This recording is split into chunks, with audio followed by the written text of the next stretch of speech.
Amen. Que Dieu soit béni, loué, adoré, célébré, proclamé. Ah, vous avez perdu la voix du coup, il n'y a plus rien. On lui doit tout. Voilà. Est-ce que niveau technique, c'est bon? Je suis dans le cadre. Ok, très bien. Vous vous rappelez du week-end dernier? J'espère. Alors, j'espère aussi que ce week-end, c'est une question, ça va être une question, mais ça demande une petite réflexion. J'espère que ce week-end a suscité, ou plutôt a créé, bien sûr dans les couples, quelque chose de... Oh, attendez, de l'ordre du dialogue. Le renouveau, bien sûr qu'on le voudrait vite, mais bien souvent, il faut d'abord peut-être apprendre à se, comme le Saint-Esprit l'a dit, à se parler, à se libérer, à se décharger de tout ce qu'on a traîné. Ça s'appelle le passé. Et il y a des souffrances. Hein. Je crois qu'il y a des souffrances dans les couples qui sont forcément liées à notre histoire, bon, à votre histoire, à l'occurrence. Mais est-ce que ce week-end a créé, vraiment, tu peux regarder ton conjoint, là, c'est peut-être le moment, et lui dire, mais on en a parlé ou pas? Est-ce que pendant la semaine, c'est même devenu, ce temps de partage, un sujet de prière? Ou est-ce que c'est passé comme une lettre à la poste et... Parce que là, ça serait dommage. Peut-être même que ce week-end, ça a peut-être même créé des choses nouvelles. Vous savez, ça a amplifié l'existant des tensions, des disputes. Tu vois, il a dit le pasteur, c'est ta faute. C'est ta faute. Là, c'est sûr qu'après, prier avec ça, c'est dur. J'espère que le Saint-Esprit est en train de créer, de mettre en place des choses nouvelles pour les couples. Et au-delà des couples, pour l'Église. L'Église a besoin d'un renouveau. Hein. Oui, mais l'Église, c'est vous. Hein. Et si ça ne commence pas à la base, on n'y arrivera pas. Hein. On n'y arrivera pas. Alors, je ne sais pas si vous êtes venus les cœurs légers, en couple, les cœurs qui se sont rapprochés, des couples qui ont peut-être redécouvert la prière à deux. C'est étonnant, la prière à deux, hein? C'est curieux, ce truc, hein? C'est curieux, parce qu'on est tellement bien qu'on prie tout seul. Au moins, il n'y a que le Seigneur qui peut nous contredire, mais comme il est parfois un grand silencieux qui ne fait qu'écouter. Mais prier avec quelqu'un, ça demande parfois de se mettre un peu d'accord avant. Et ça, on n'aime pas, parce que le courant, ça ne passe pas. Et parfois, dans les foyers chrétiens, les choses spirituelles, ça ne passe pas. Alors on ne prie pas. Chacun. Ça existe encore, ça, dans nos foyers ici? Chacun de son côté. Ah, tu peux regarder ton Mosée, t'as vu, il parle de nous, le pasteur. Mais non, tais-toi. Tais-toi, tu verras. Baisse la tête, ça passera. Ce matin, on va partager sur quelque chose que ce n'était pas prévu, parce que moi, j'étais parti sur un autre syndrome de complexe. On le verra la prochaine fois. Hein. Vous savez, le complexe de Peter Pan. Oh, il est marrant, celui-là.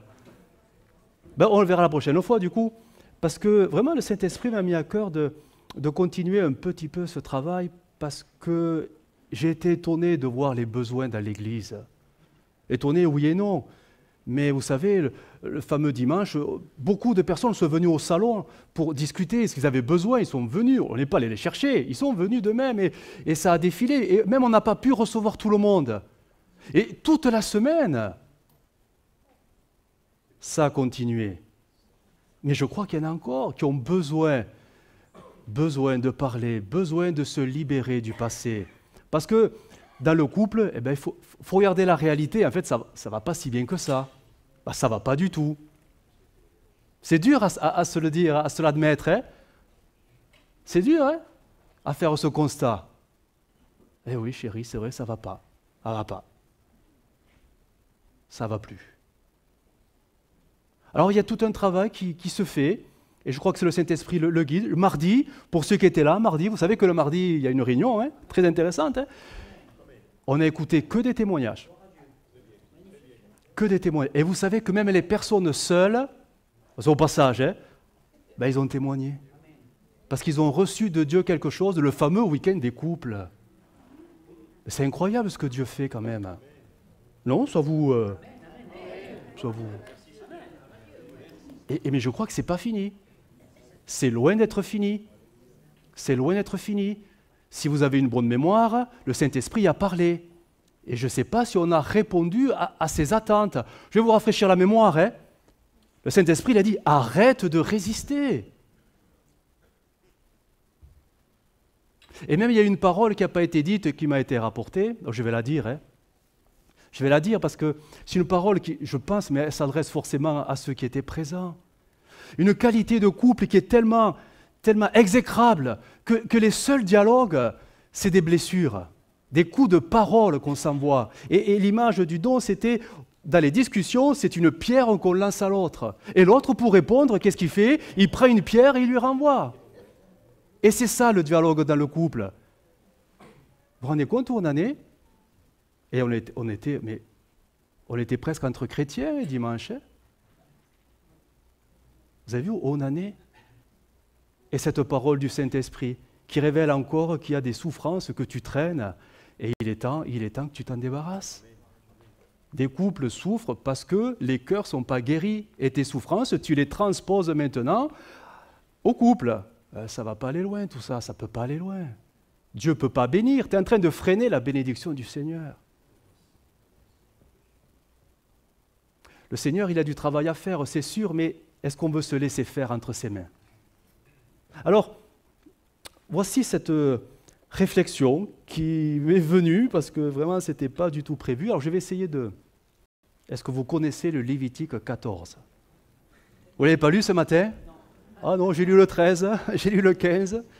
Eh, mais il est très intéressant. Je vais vous mettre des images. Vous allez voir de quoi... Les images, c'est pour illustrer le contenu du Lévitique 14. Vous allez voir de quoi ça va parler. Si vous êtes un peu du bâtiment, il y en a quelques-uns, le bâtiment. Tout peintre en bâtiment a été confronté à cette saleté, le nitrate de potassium, très connu sous le nom de salpêtre. C'est dans les maisons. Voilà une image de ce que ça peut donner. C'est dans les coins, c'est dans les recoins. Et ça monte, ça monte. Vas-y, défile s'il te plaît les quelques images. Regardez, jusqu'au plafond.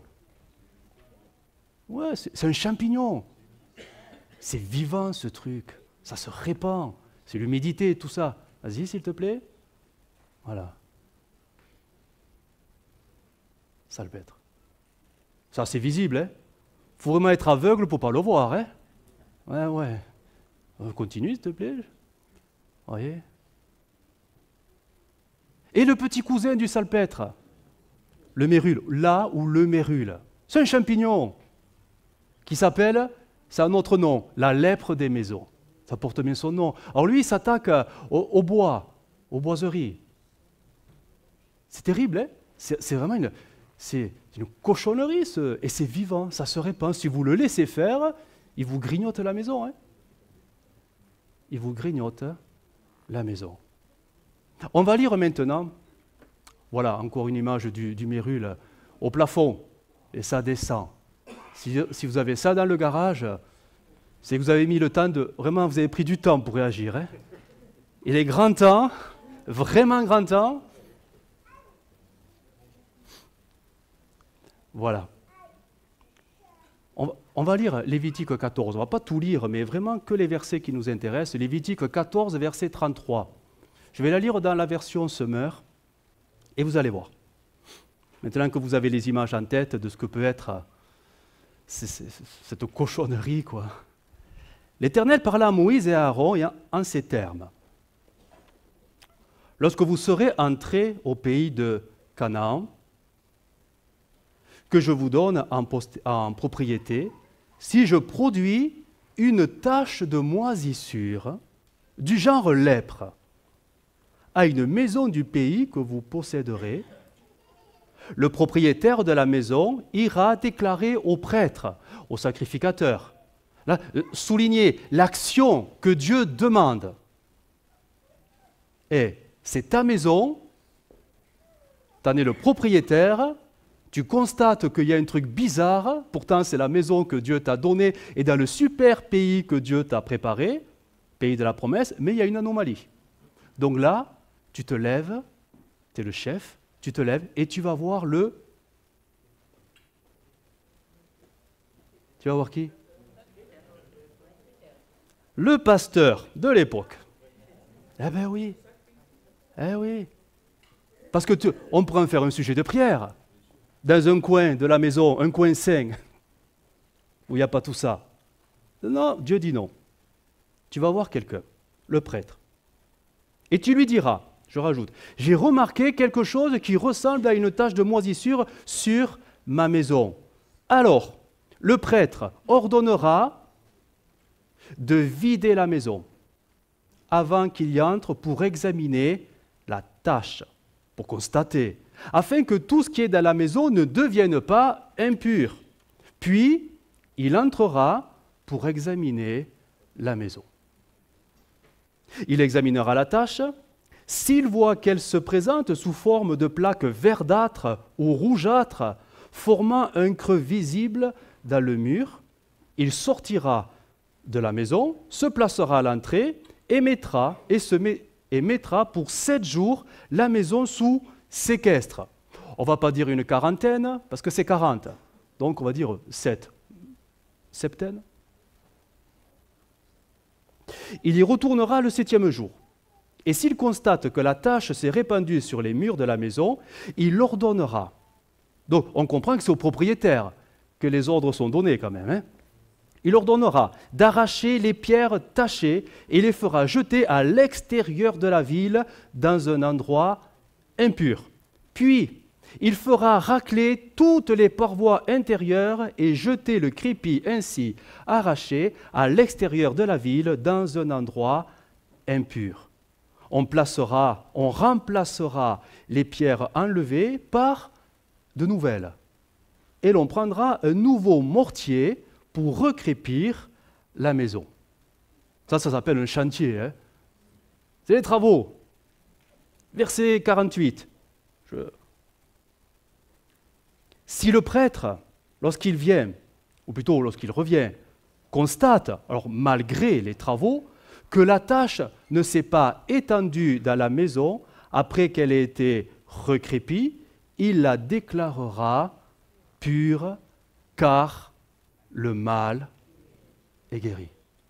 La lèpre est guérie. Et là, il va y avoir tout un rituel assez particulier, un rituel que seul le sacrificateur pouvait mettre en place. Verset 49, il prendra pour ôter la tare rituelle de la maison 2 petits oiseaux, du bois de cèdre, un fil de laine de rouge éclatant et une branche d'hysope. Il égorgera l'un des oiseaux au-dessus d'un récipient de terre cuite rempli d'eau de source, puis il prendra le bois de cèdre, l'hysope, le fil de laine rouge et l'oiseau vivant, et il les trempera dans le sang de l'oiseau égorgé, mêlé de l'eau de source.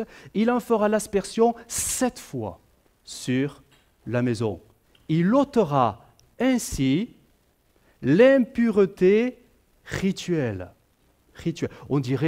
Aujourd'hui, on dirait spirituelle. Pourtant, la lèpre, lui, elle est physique. Hein. Donc, il y a le physique et le spirituel qui se mélangent. Il ôtera ainsi l'impureté rituelle de la maison par le sang de l'oiseau. Pas de l'agneau, hein. De l'oiseau. C'est curieux, hein. De l'oiseau. Par l'eau de la source, par l'oiseau vivant, le bois de cèdre, l'hysope et le fil de laine rouge. Ensuite, il lâchera l'oiseau vivant à l'extérieur de la ville, dans la nature. C'est ainsi qu'il accomplira le rite d'expiation pour la maison et elle sera pure. Et quand même, hein? Ça, nous sommes dans un cadre où, après les travaux, la lèpre n'est pas revenue. Les pierres malsaines ont été enlevées, décelées, donc il y a des gros trous dans la maison, Tout ça, ça a été rebouché, des nouvelles pierres, on recrépit le tout. Le sacrificateur, une semaine après, vient constater, est-ce que ça revient ou pas? Ça ne revient pas, donc on prend les oiseaux, on en égorge un, on fait l'aspersion du sang, et l'autre, on le laisse partir dans la nature. La maison est guérie. La lèpre n'a plus de place dans cette maison. Oui, mais il y a aussi le deuxième cas. Le deuxième cas, c'est le sacrificateur revient 7 jours après, oui, mais la lèpre, elle aussi, est revenue. Malgré les travaux, malgré les pierres neuves, malgré le beau crépi, la lèpre est revenue. Et je lis au verset 44, ça va s'afficher. Le prêtre donc viendra l'examiner. S'il constate que la tache s'est étendue dans la maison, c'est une moisissure maligne. Maligne. D'autres versions ont traduit c'est une lèpre. Voilà, alors il y a plusieurs mots, pernicieuse, lèpre rongeante. Mais celui qui est intéressant, c'est une lèpre enracinée. Ah, c'est profond là. C'est profond. Enracinée. Une sorte de lèpre. Cette maison est impure, malgré les travaux de rénovation. Elle est encore impure. Alors, le sacrificateur déclare, on la démolira. Il faut la démolir. Alors, la totale, hein, les pierres, la charpente et tout son crépi seront transportés à l'extérieur de la ville dans un endroit impur. Voilà le chapitre 14 du Lévitique. Je crois que nous avons un Dieu qui est bon quand même, parce qu'il est soucieux de notre condition de vie. Ben oui, il est dans les détails. Il est dans les coins et les recoins. De la cave au grenier, il regarde le cadre de vie, la maison. Là, on comprend que c'est purement matériel, cette affaire-là. On parle de la maison en pierre. Il regarde si la maison est saine, parce que Dieu dit que si la maison est malsaine, à force de rester dans ces lieux, tout ce qu'il y a dedans sera impur. Rituellement impur. Alors le Seigneur, il est clair là-dessus. Je ne veux pas que mon peuple soit impur, mais je veux que mon peuple soit saint, parce que je suis saint. Et le Seigneur leur dit, si vous avez de l'impureté dans la maison, alors pas de panique, on va la traiter. Vous appelez le sacrificateur, le pasteur, et il va venir constater ce que toi tu as remarqué dans ta maison. Et lui va venir confirmer. Mais il va demander, est-ce que tu peux mettre cette diapo, la suivante s'il te plaît? Le Seigneur demande cette particularité. Et c'est peut-être le point de départ de toute chose, c'est oser passer nos maisons à la loupe. Et là, vous comprenez que, vous amusez pas à passer votre maison à la loupe pour voir s'il y a du salpêtre, on ne parle pas de ça. Vous comprenez que la maison que Dieu veut bénir, alors ça a plusieurs lectures, hein. Ça peut être la maison familiale, le couple. Mais même toi qui es seul, tu es une maison. Peut-être que tu n'es pas un 120 mètres carrés, spirituellement parlant, mais tu es un studio de 30 mètres carrés, mais tu es une maison. Et toute maison, quelle que soit sa grandeur, a des coins et des recoins, des caves et des greniers. Tu es peut-être un studio, peut-être un T2, un T3, un T4, ou une maison 100 mètres, 120 mètres, 130, une villa. Bref. Nous avons tous des familles très différentes. Il y a des grandes familles, des petites familles, des personnes seules. Mais ce que Dieu veut voir, ce que Dieu demande, c'est « Es-tu prêt à examiner le fond de ton cœur ?» Parce que tu es une maison. Tu es la maison, et n'oublions pas, du Saint-Esprit. Le temple, la maison, c'est pareil. Nous sommes la maison de Dieu. Et le Seigneur te dit, est-ce que tu es prêt à faire cet examen, à examiner tous les recoins de ta maison? Vous comprenez, c'est tous les domaines qui nous caractérisent au quotidien. Es-tu prêt à faire ce bilan? Parce que si tu constates qu'il y a quelque chose qui est, ça sent mauvais, es-tu prêt à aller voir le sacrificateur? Ah. Oui, j'en parle à Jésus. C'est très bien, mais le texte ne dit pas ça. Es-tu prêt à aller voir peut-être le pasteur, une tierce personne, qui elle aussi va tout simplement constater. Non, tu n'es pas en train de fabuler, non, tu n'es pas en train de te perdre dans des rêveries, non, c'est vrai, ce que tu dis, c'est vrai. Alors on va essayer de régler ça. Et cette démarche, on n'est pas prêt à la faire, on n'est pas tous prêts à la faire. Parce que les maisons, on les ferme à clé. À la limite, on fait rentrer Dieu, mais parce qu'il est tout puissant. Mais on n'ose pas faire rentrer. Non, on n'ose pas. J'étais étonné de voir toutes ces personnes qui spontanément étaient prêtes à ouvrir leur cœur devant le couple pastoral. Devant nous aussi, il y avait les deux couples pastoraux. Mais j'étais étonné, mais j'ai dit, mais il faut quand même, il faut du courage, hein. Se livrer comme ça. Livrer sa vie comme ça. Oui, mais c'est comme ça que la guérison va commencer à venir. Est-ce qu'on est prêt à faire ça? Il faut déjà examiner la maison. Est-ce que vraiment est-ce qu'il y a du salpêtre? Est-ce qu'il y a du mérule dans la maison? Franchement, le bilan il est vite fait, hein? Et quand on le fait à deux, on le fait 2 fois plus vite. Mais est-ce qu'on est prêt à le faire? C'est curieux cette tendance, cette fuite. On est des fuyants. Dès qu'il y a des problèmes, bien sûr dans le couple, là je parle du couple, en fait on ne veut pas les voir. Et presque on pourrait même renvoyer l'autre à, écoute, va dans ta chambre et prie le Seigneur. Oui, mais non. Non. Non. Si deux valent mieux qu'un, mais si des deux, il y en a, je parle des couples, l'un tombe, et il fait quoi l'autre? Est-ce qu'il prie, oh Seigneur, relève-la, parce qu'elle est tombée, mais c'est sa faute, hein, elle apprendra au moins dans la vie comme ça. Mais non, il la relève. Et ensemble, ils prient après. Est-ce qu'on est prêt à faire ce constat de nos maisons? Déjà seul quand on est seul, mais à deux quand on est deux. Et voire même, pourquoi pas, en famille avec les enfants, qu'ils soient en mesure de le faire. Parce que les enfants peuvent nous apprendre des choses aussi. Hein. Les enfants pourraient nous dire, papa, maman, arrêtez de vous taper. Pourquoi à l'église vous êtes si gentils et à la maison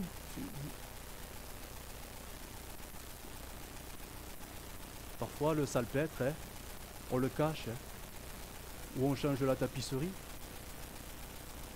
Une belle tapisserie avec des fleurs.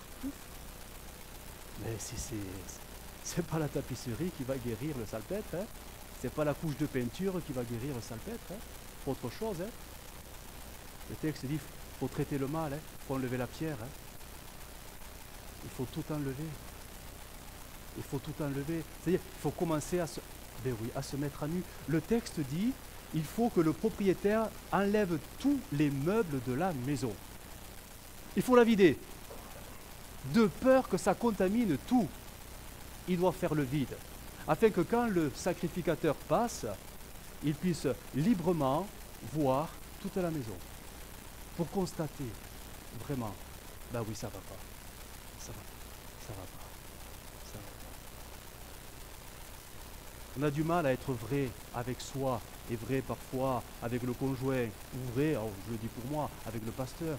On a du mal, hein. Oh pasteur, vous inquiétez pas, on vient à toutes les réunions. Oui, mais si c'est pour qu'à la maison ce soit mais du chaotique, pas possible, mais ça sert à rien. Si à l'église tu fais tes belles prières et qu'à la maison tu es incapable de prier avec ton époux, ton épouse, eh bien c'est du vent, hein. C'est du vent. C'est de la belle peinture. Parce que la véritable église, c'est pas là. C'est nos maisons. Ouais? Ça vous parle? Alors la façade, elle est belle, hein, ça c'est sûr. Mais la réalité, c'est salpêtre, c'est mérule, et on le cache, hein. On le cache. Alors le Seigneur, il nous demande tout simplement, voilà, de faire ces travaux parfois nécessaires. Tu peux mettre, s'il te plaît, la diapo suivante. Vas-y, la diapo suivante. Voilà. Ce qu'on va appeler des travaux légers, ravalement de façade. On a enlevé tout ça, on a enlevé les choses, et on reconstruit, on rebâtit. On rebâtit ce qu'on a enlevé. De la rénovation. C'est nécessaire. La rénovation, c'est quoi? Spirituellement parlant, c'est quoi? En fait, ça veut dire tout simplement que, oui, des fois, il faut vraiment se parler les uns les autres. Remets, s'il te plaît, le verset 32. Il était juste avant. Verset 32, verset, du coup, j'ai oublié le verset, 3, je crois.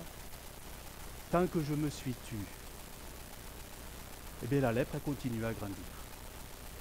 Tant que je me suis tu, le salpêtre, il a continué à grandir. C'est vivant, cette cochonnerie. Hein.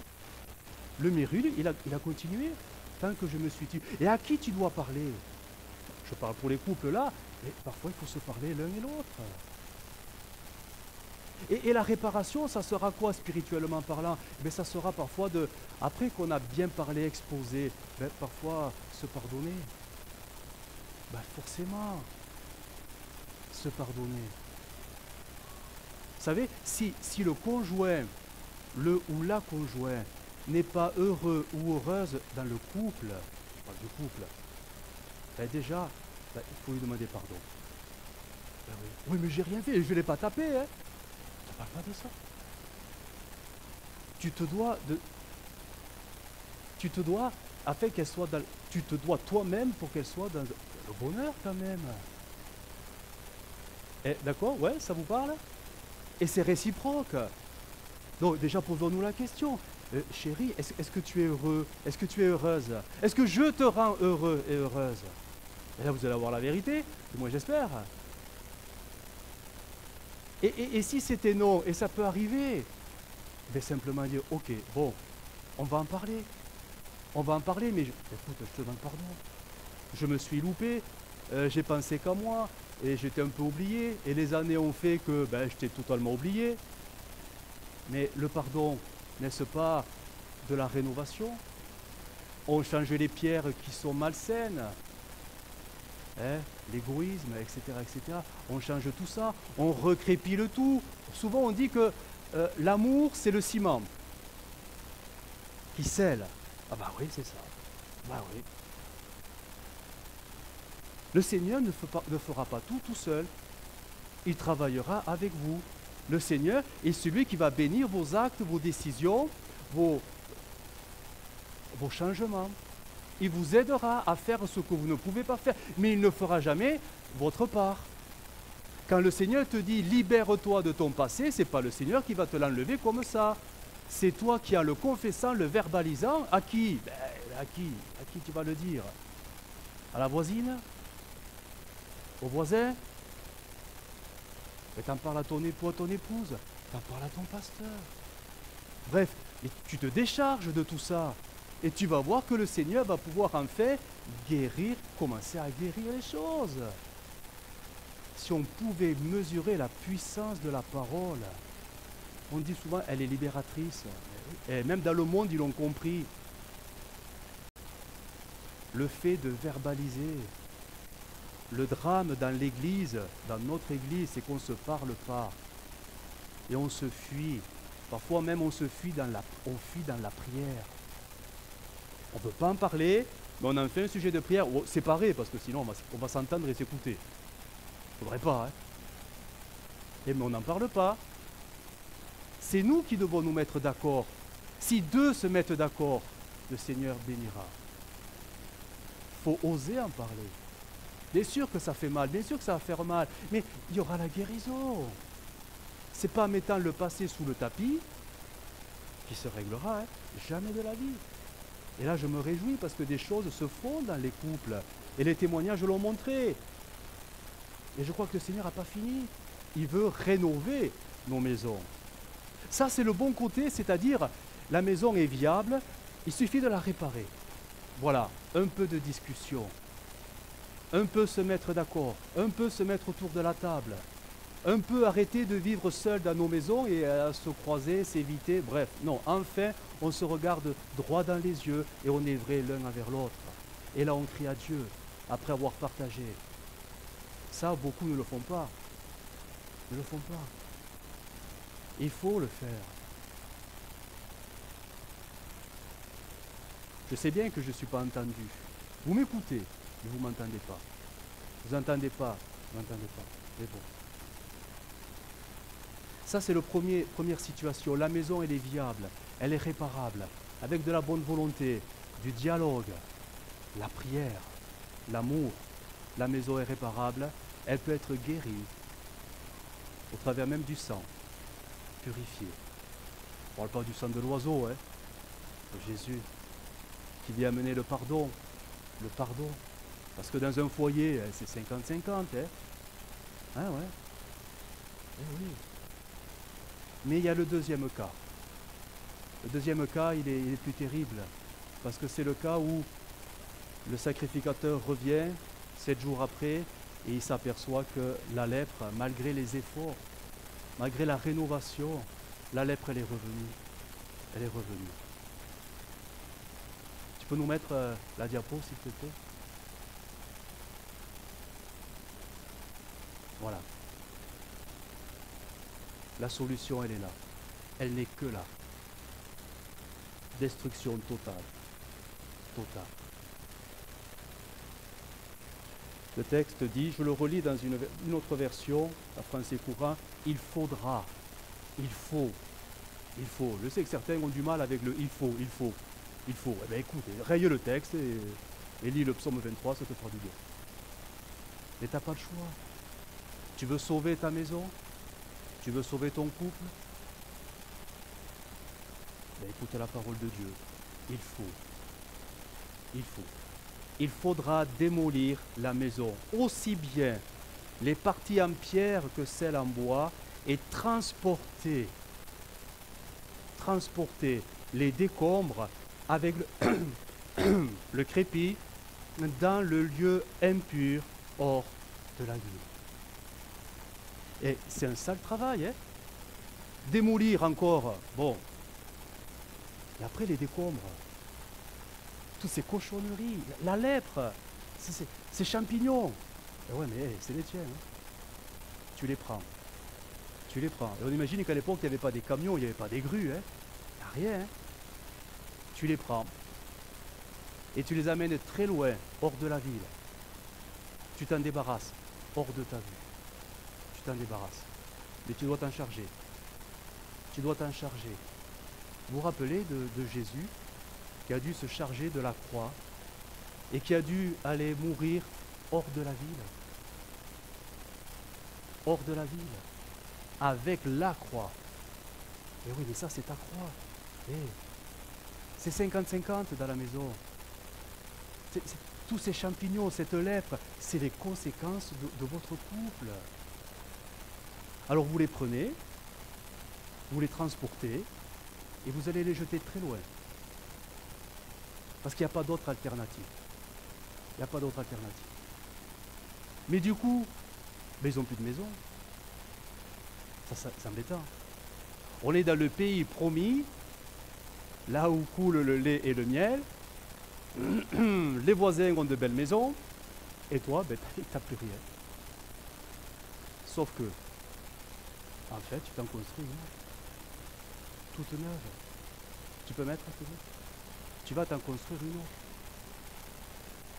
Reconstruction, mais totale. On n'est plus dans la rénovation, on n'est plus dans la réparation. Et ça ne veut pas dire, ah ça y est, je peux divorcer et me remarier. Je vais reconstruire une maison. Non. Mais non. On va creuser. Ça veut dire quoi? Spirituellement, finalement, détruire sa maison. Ça veut dire, ça a un sens. Quand on commence à creuser, ça a un sens. Ça veut dire tout simplement que, comme le Saint-Esprit l'a dit, il y a parfois, mais c'est sûr, des fois, nos problèmes, bien souvent, remontent à notre histoire. Ce que le Saint-Esprit nous a rappelé, le passé, notre passé. Ça s'appelle l'enfance, parfois. Ça va jusque-là. Les blessures. Parce que quand on est enfant, on ne fait pas le mal. Par l'enfant, petit. On le subit. On subit parfois la violence dans les foyers où on est. Et tout ce que nos yeux, nos oreilles entendent, le climat, l'atmosphère, tout ça, nos âmes, même les tout petits, ils s'en imprègnent. Ça les marque. Ça les traumatise. Et eux, ils ne sont pas en mesure, parfois, de verbaliser toutes ces choses-là. Pour eux, ce qu'ils voient, ben, ça paraît normal, parce qu'ils n'ont que ça sous leurs yeux. Ils n'ont pas d'autres parents. Leurs seuls parents, et quand il y a les parents, vivent comme ça. Donc pour eux, ben, c'est comme ça. S'ils vivent dans le mensonge, eux ne savent pas que le mensonge, c'est pas bien. Donc pour eux, mentir, ben, c'est normal. Si l'enfant voit chaque fois son père frapper sa mère, ben pour lui, ben... Mais quand l'enfant grandit avec ces choses-là, vous croyez qu'il y a quoi plus tard qui se reproduit? Et vous croyez que la nouvelle naissance guérit tout ça comme ça? Non, la nouvelle naissance, c'est la foi qui rentre en vous, vous naissez de nouveau, le ciel s'ouvre, l'éternité, tout ça, le pardon des péchés, mais toutes les blessures qui remontent et qui font de vous ce que vous êtes aujourd'hui. Parce que si la nouvelle naissance réglait tout comme ça, écoutez, l'Église elle serait différente. Hein. Et quand on entend tous ces témoignages, on se dit, mais alors soit ils ne sont pas tous nés de nouveau, ils se sont tous loupés. Non, je ne veux pas croire à ça quand même. Ils croient tous en Dieu. Ils ont tous demandé pardon. Et ils vivent une sanctification. Mais tout ça, ça ne règle pas le passé. Ça change le présent et ça confirme l'avenir. Mais le passé, malheureusement, il est en toi. Et là, on fait quoi? Le Saint-Esprit a dit, il va falloir à un moment donné se libérer. Il va falloir un moment verbaliser, il va falloir un moment parler. Et donc, détruire cette maison, alors je vais le schématiser simplement, en fait c'est faire mourir celui en toi qui a tellement souffert. Parfois, alors je ne vais pas faire de psychanalyse, mais comprenez qu'on parle du petit garçon, de la petite fille que vous étiez, qui émotionnellement n'a pas grandi, mais qui s'est nourri d'une blessure, qui fait que même en étant adulte, la blessure, elle est toujours vivante. Parfois, elle est inconsciente. Parfois, on ne la voit même pas. Mais elle est en nous. Je prends l'exemple d'un enfant, parce que c'était un des témoignages, mais un enfant qui n'a jamais reçu l'amour de son papa ou de sa maman. Et vous croyez que ça donne quoi? Malgré la nouvelle naissance. Oui, il se sait aimer de Dieu. Oui, il aime Dieu de tout son cœur. Mais dans la vie concrète, aimer l'autre, concrètement, ça va être difficile. Il n'a jamais reçu. Il va manifester les choses maladroitement, imparfaitement, mais c'est normal.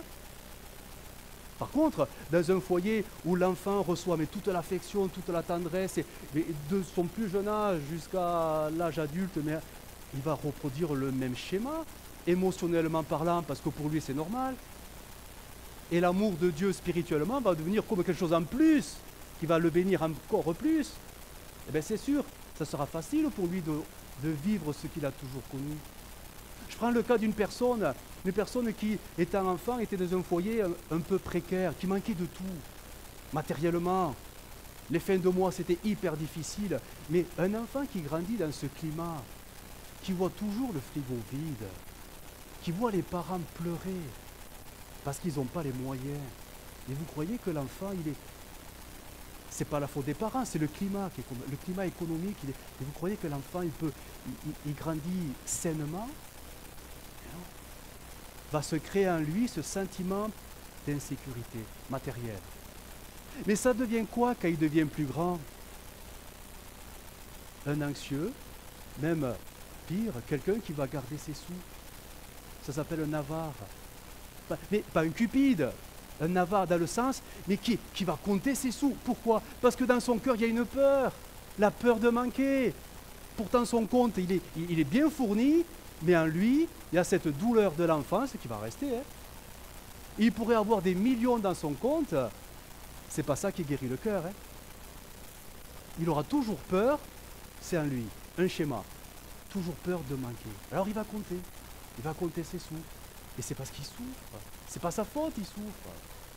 Alors imaginez qu'une telle personne se marie avec quelqu'un qui est hyper dépensier. Parce que la personne n'a jamais manqué de rien et vivait dans l'abondance. Mais imaginez. Vous savez, en principe, alors je vais jeter un gros pavé. Je peux le jeter? Allez, on y va. Allez, En principe, dans le couple, hein, on partage tout. Hein. On partage tout. Même les sous. Même les sous. Même le compte en banque. Monsieur et madame. Et les autres comptes, quand on était célibataire, tchou. Bon, bref. Mais imaginez que dans le compte commun, l'un, il est tellement habitué à se faire plaisir, et ce n'est pas forcément un péché non plus, mais que l'autre souffre de voir l'autre dépenser l'argent comme ça. Alors qu'en fait, il ne m'en corrompt pas, mais l'autre, il a un stress permanent. Imaginez l'harmonie.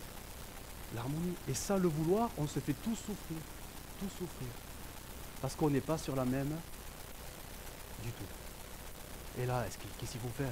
Il faut en parler, il faut en discuter. Et on croit que la guérison est possible.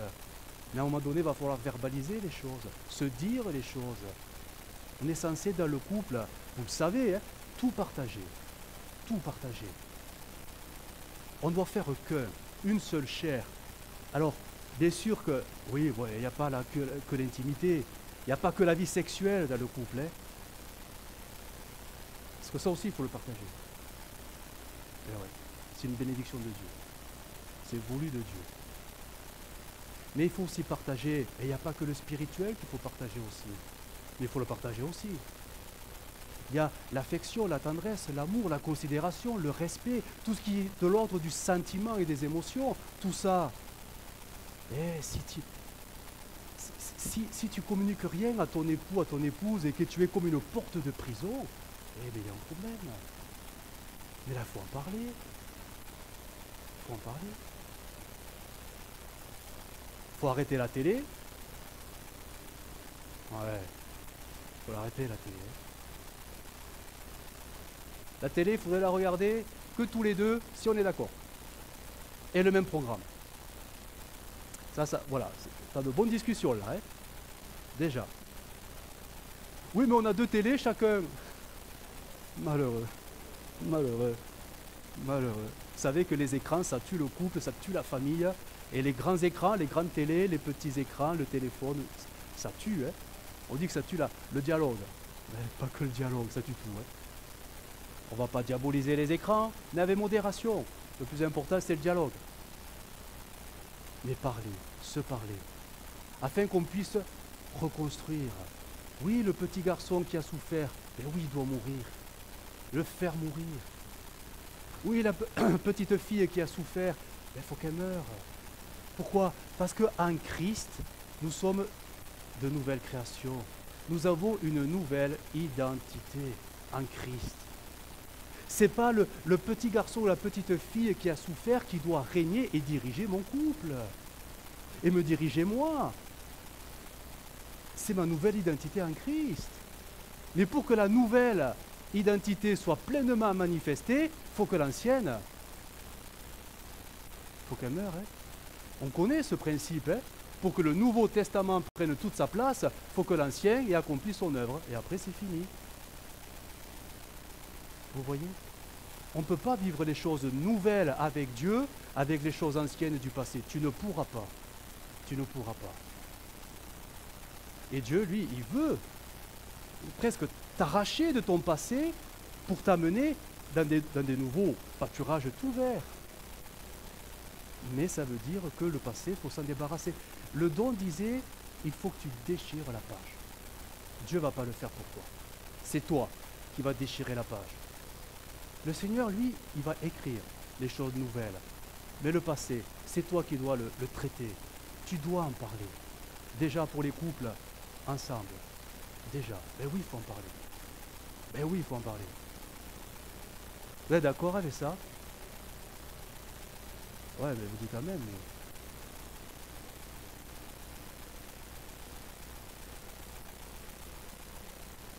Et en parler au sacrificateur. Vous êtes d'accord avec ça? Oh, mais ça ne lui regarde pas. Hein. Ben ouais, mais d'accord. T'as raison. Mais ils disaient quoi les dons? Vous les avez entendus, ces dons spirituels? Arrête de violer ta femme. Et il était dit quoi? Va, lève-toi, va trouver,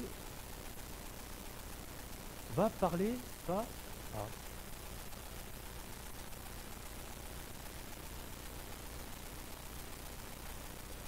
Je crois que Dieu veut vraiment bénir nos maisons. Mais en fait, on résiste. On résiste. On résiste parce qu'on a peur d'être dévoilé, on a peur du regard des autres, on a peur d'avoir honte, on a peur du jugement, on a peur. Oui, mais au final, tu te détruis. Et le salpêtre, lui, il continue son œuvre. Et vous savez que le texte qu'on a lu mardi, c'est que si dans le couple ça ne va pas, parce qu'il y a pas manque de considération, etc., en fait, tu fais toi-même obstacle à tes prières. Alors ne crois pas que tu vas régler ton problème tout seul avec Dieu, sachant que toi-même tu annules tes propres prières parce que tu ne fais pas ce qu'il faut d'une manière concrète avec ton époux, ton épouse. Vous avez vu le cercle vicieux?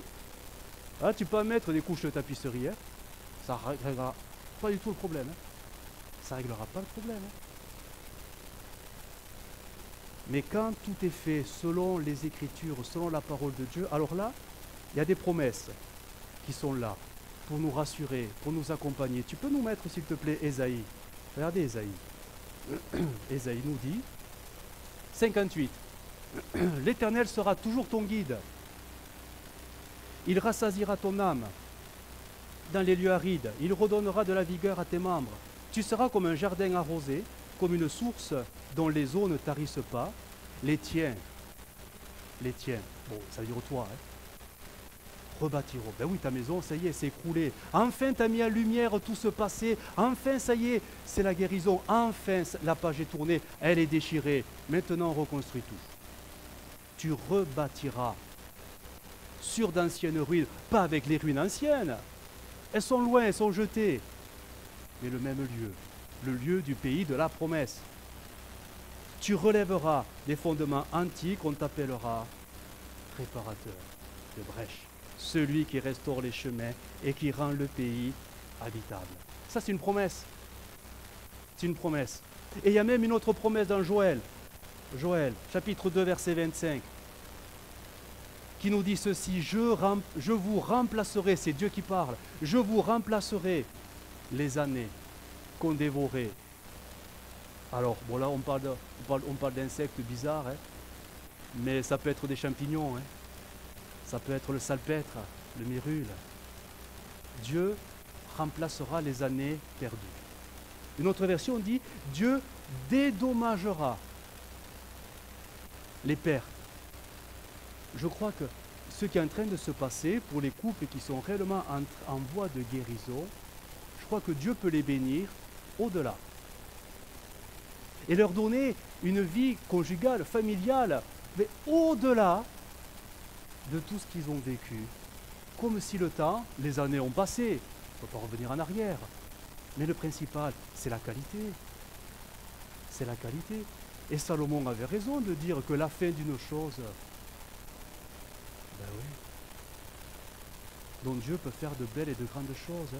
Je voudrais, et je vais terminer, pour illustrer cela, me servir d'un couple dans les évangiles. Un couple, c'est vraiment, je crois, un exemple. Et on devrait tous être comme eux. Un couple, souvent quand on parle de couple, on parle d'Ananias et Saphira, sauf que c'est pas un bon couple. Ouais, mais c'est des chrétiens, et dans leur maison, c'était le mensonge. En plus, ils s'accordaient pour mentir à Dieu, au pasteur, Pierre. Ils avaient l'argent, ils avaient tout pour être heureux, mais ils n'étaient pas heureux. Et leur maison, elle s'est écroulée. Ils sont morts. Eh oui, parce qu'on ne ment pas à Dieu, tout ça. Et on ne trompe pas les autres. Mais il y a un couple. Alors ce couple, tu peux nous mettre le texte, s'il te plaît, de 1 Corinthiens 16, verset 19. Regardez. Les églises d'Asie vous saluent. Aquilas et Priscille. Vous avez lu avec l'église qui est dans leur maison, vous salue beaucoup dans le Seigneur. Aquilas et Priscille. On ne sait pas grand-chose sur eux, et pourtant, l'expression, ils sont toujours mis tous les deux. Je veux dire, Aquilas n'allait jamais à l'église sans Priscille. Ah là, j'ai dit un truc, il ne fallait pas. Et Priscille n'allait jamais à l'église sans Aquilas. Ils sont tout le temps associés. Et ce qui est étonnant, ça revient 5 fois. Et ce qui est étonnant, parce qu'on sait qu'il y a un sens dans les mots. Le Saint-Esprit donne un sens aux mots. Tantôt, ça devient Aquilas et Priscille, et des fois, ça devient Priscille et Aquilas. Oh! Curieux cette affaire. C'est curieux. Mais 5 fois. Et des fois, c'est voilà, c'est changé. Comme si à un moment donné, le mari devient, on va dire, devient le plus important dans une certaine action. Et tantôt, une autre situation, c'est l'épouse qui n'écrase pas le mari ou qui dit hey, va dans ton garage, va dans ton atelier, j'ai plus besoin de toi. Non, mais il y a un inverse. En fait, ça nous parle de hey, ils travaillent ensemble, en fait. Complémentarité. Alors, j'ai poussé la recherche. Ça veut dire quoi, Aquilas et Priscille? Parce que vous savez qu'il y a beaucoup de symbolisme dans les noms. Et alors là, mais c'est vraiment curieux. Hein. C'est vraiment étonnant. Parce que, déjà, Ananias et Saphira. Ananias. Alors, s'il y en a un qui portait mal son nom, c'est lui. Ananias. Rien à voir avec les ananas. D'accord? Ananias. Celui à qui l'Éternel a donné généreusement. Et vous avez vu ce qu'il a fait? Dieu m'a donné et je garde tout. C'est à moi. C'est à moi. Mon argent, c'est à moi. C'est mon argent. J'ai travaillé, c'est mon argent. Je ne vais pas tout donner à l'église quand même. Et Saphira, il a dit, hé Saphira, belle comme un saphir. Oh, c'est beau, hein? Elle était belle. Elle dit, hé, ma belle, viens, écoute, on va mentir, il faut qu'on mente. On ne va pas tout donner comme les autres. Ils donnent tout, les autres. On ne peut pas faire ça. Bon, alors, on va en donner un peu. Mais il ne faut pas le dire, hein? Pasteur, il ne faut pas le dire au pasteur. Vous connaissez la suite, hein? Terrible, hein? Mais je reviens à Aquilas et Priscille. Un texte dit qu'il y avait même un petit surnom, Prisca. Priscille, Prisca, mais c'est la même racine, vous allez voir. Aquilas, c'est joli, hein? Aigle. Voilà. Je sais, j'imite mal l'aigle, mais ça donne ça. Ça fait mouette. L'aigle, c'est beau l'aigle. Eh bien oui. Par contre, Priscille, et c'est là que ça... Vous savez, des fois, dans le couple, ouais, il y a besoin d'équilibre parce que... Alors, ça veut dire vieille. Et Prisca, petite vieille. Bon, apparemment, elle le vivait plutôt bien. Mais, alors, j'ai poussé la réflexion du symbolisme. Oui, mais les deux ensemble. Oh, c'est beau. Parce que ça m'a fait penser à un texte. Un texte qui parle de la vieillesse qui se fatigue. Mais Dieu la bénit tellement qu'elle se renouvelle comme l'aigle. Oh, c'est merveilleux, je vous le lis, parce que là, vous ne me croyez pas. Ésaïe 40, là s'afficher, Dieu redonne des forces à celui qui faiblit. Ben oui, quand on est vieux, c'est normal, c'est normal. Il remplit de vigueur celui qui n'en peut plus. Et des fois, c'est ça. Les jeunes eux-mêmes, on appelle ça les ados, connaissent la défaillance.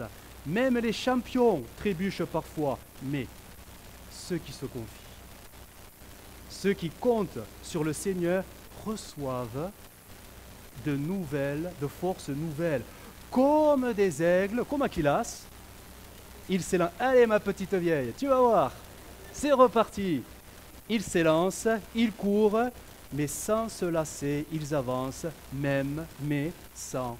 C'est beau quand même. Alors, on voit ce couple, peut-être un peu disparate, mais quand même unis et bénis, parce qu'ils sont très actifs dans le Nouveau Testament. Ils vont devenir vraiment, et je termine, vraiment ils vont devenir un instrument puissant dans les mains du Seigneur. On les voit même reprendre à leur compte ce grand prédicateur, Apollos. Il prêchait l'évangile, mais il n'avait pas tout compris de l'évangile.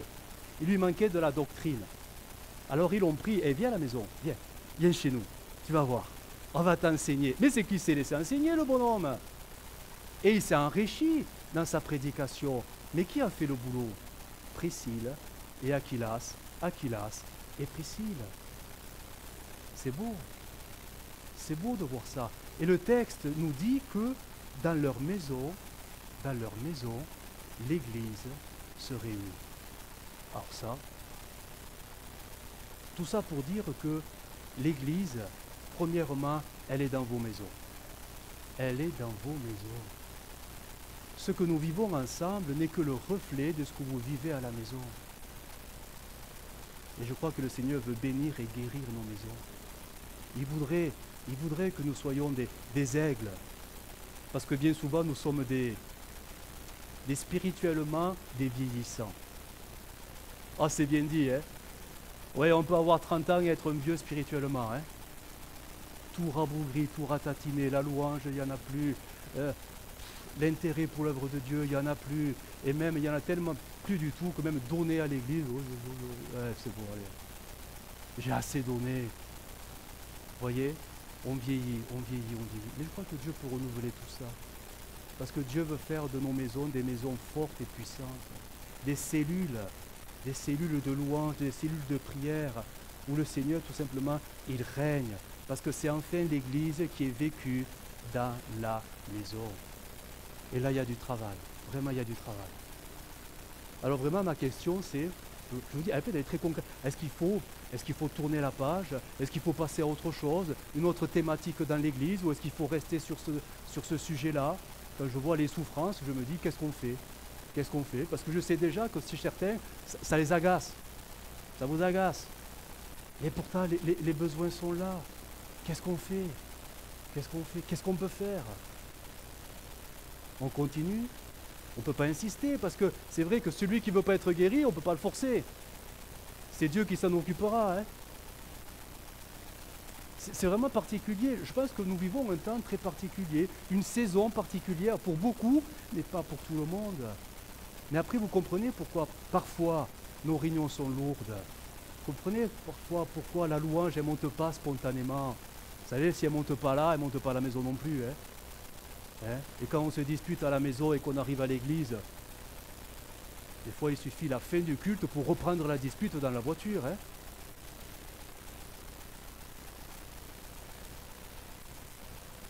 Est-ce que, et non, c'est pas de la manipulation, mais est-ce qu'on peut se tourner vers son conjoint et lui dire, tu sais, tu me rends heureux, vraiment heureux. J'avais jamais réalisé, et c'est vrai, tu me rends vraiment heureux, heureux. Je suis tellement content d'être avec toi parce que tu m'apportes tellement ce dont j'ai besoin. On peut dire ça à l'autre, hein, honnêtement dans les yeux là. Ça peut se dire, hein. Bon, vous ne trompez pas de conjoint quand même. Hein. Le dernier texte, je vais simplement le citer. Vous le connaissez, si l'Éternel ne bâtit la maison, vous avez compris, ça ne sert à rien. Ça ne sert à rien. Vous faites obstacle à vos prières, votre louange, elle peut être belle, hein, mais c'est du vent. Elle ne touche pas le cœur de Dieu. Vos intercessions, ben, en fait, c'est du vent. Il n'y aura aucune puissance parce que vous faites obstacle à vos propres prières. En fait, votre vie spirituelle devient du vent.